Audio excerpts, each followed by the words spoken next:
of what the boat looked like in the storm. But what you see here is, this is a chart that was used by Captain Cyprian Southat, who was sent by the governor of Massachusetts to try to salvage this wreck after it happened, right?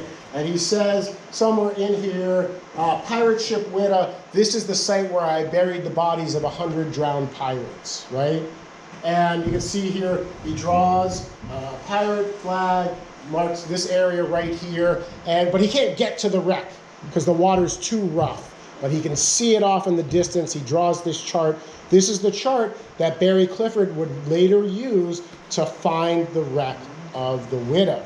So anyways, Black Sam Bellamy, he's coming here, and the storm comes up, and the legend is that Goody Hallett was on the beach that night.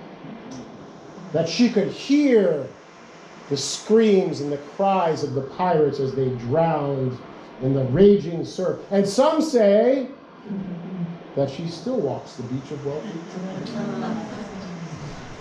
That's what I grew up with, right? Before they even found the pirate ship, every now and then, somebody would find a piece of 8 on the beach, and it would be, oh, it must be from that pirate ship. Is there really a pirate ship? Nobody knows, right? Well, now we know for sure. And so Barry Clifford, 1984, finds this wreck, and what he did was, now the wreck is under about 20 feet of sand, and so he's getting a signal that there's this huge thing of metal underneath the sand, but he can't get at it. And so what he does is, he builds a contraption, a tube at a right angle that takes the prop wash, the propulsion from the propeller from his boat, and directs it downward, and it blows that sand away. And he's able to get at these artifacts. So he's found a ship, and he's pretty sure it's the Witta, but he doesn't know for sure until he brings up this bell. He brings up this bell, I think, in 1986, and it says on it, the Witta Galley, 1715. That is authenticated now. And so now he has discovered the first ever authenticated pirate shipwreck ever discovered in human history. 400,000 artifacts is the number of artifacts that Barry Clifford and his team of archaeologists have pulled off of the ocean floor over the years since 1985. And they dive every summer. They can't dive in the winter.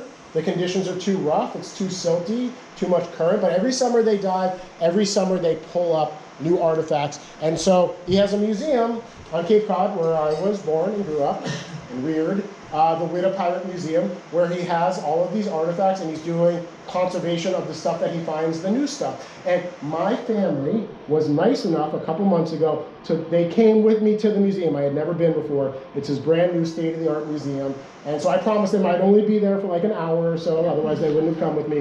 But I walked into the room with this bell, and for me, it was like, ah, right? Because I've been reading about this my whole life. And these artifacts that I'm going to show you right now, I've been teaching about these artifacts, so to see them in person was really cool. The ship had tons of cannons on board.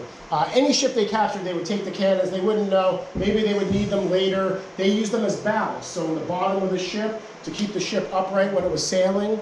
And so they had all sorts of different cannons, French cannons, English cannons, Dutch cannons, different size, 8-pound, 10-pound, whatever they could get their hands on. And they have these on exhibit. And then booty, pirate treasure, real pirate treasure, right? And so, look, this is a ingot of gold here. And see those slices there? They would slice into the gold to make sure it was real, that it wasn't just gold plated. And so that's why there are these slices here. See this one that's shaped like a heart? At this time, they don't have mints that are machines. People are hand stamping the coins. And it didn't matter what it looked like, it had to weigh a certain amount. So if it didn't weigh the right amount, they would just snip some off the edges. And that's why you have this heart-shaped coin here. Pieces of 8, by the way, you know how you make change for a piece of 8? You cut it into 8 pizzas, like a pizza pie. And that's why it's called a piece of 8, right?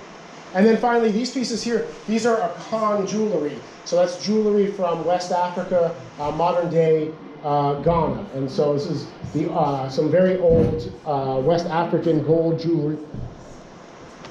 And here is something that he found recently in the last 5 years. These are manillas, copper bracelets that would have been used as a trade good to purchase enslaved Africans on the west coast of Africa. So this is a testament to the fact that the Witta was originally a slaving vessel.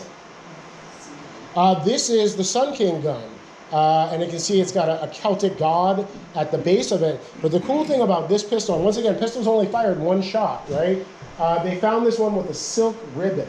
And so they had read, historians, had read that pirates would wear guns around their neck, 2 of them tied to a silk ribbon. Because once again, you only get 1 shot off with each gun, right? So it's pop, pop, and then you got to resort to swords. And so they, were accounts of the pirates would tie silk ribbons around the gun, and maybe they would wear a couple of 3 of these.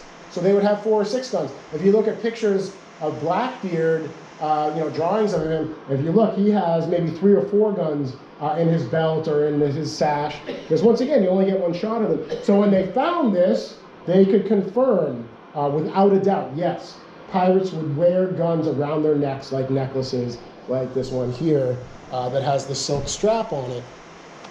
And so here's a gun that it was found with all of its contents. So the wad, the tampon, the gunpowder dust, the spherical projectile, because one of the things that articles often stipulated for pirates was that their weapons had to be always loaded and kept in tip-top condition. Nothing else mattered more than that, right? You're a pirate. It's your job to fight. And so they would have to keep their guns in tip-top condition all the time. And then you can see here some other artifacts. This is a primitive grenade that they would have thrown on deck. This was not to really hurt people, but more made a lot of noise and smoke and kind of like freaked everybody out. This is what's known as bar shot. So you're a pirate, hypothetically, and you want to capture a ship. You don't want to shoot it with cannonballs because you don't want to sink that ship. You want to capture it, right? And so what bar shot would do is it would come out of the cannon like this, and you would aim it at the sails and the rigging of the ship you were pursuing in the hope that it would take down some of that rigging, some of the sails, and slow that enemy down.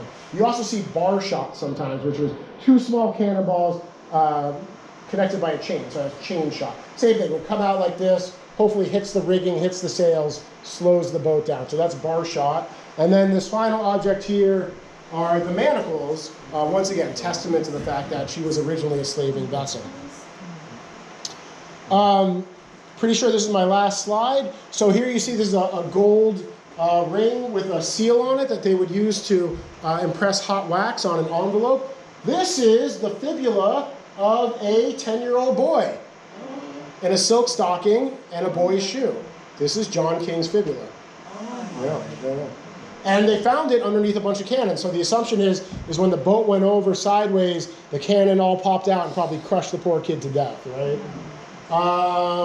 And then this finally, from the Akan people of West Africa, were expert goldsmiths. They found on the wreck of the Witta the world's oldest Akan gold jewelry, because the other gold jewelry was melted down by European colonizers.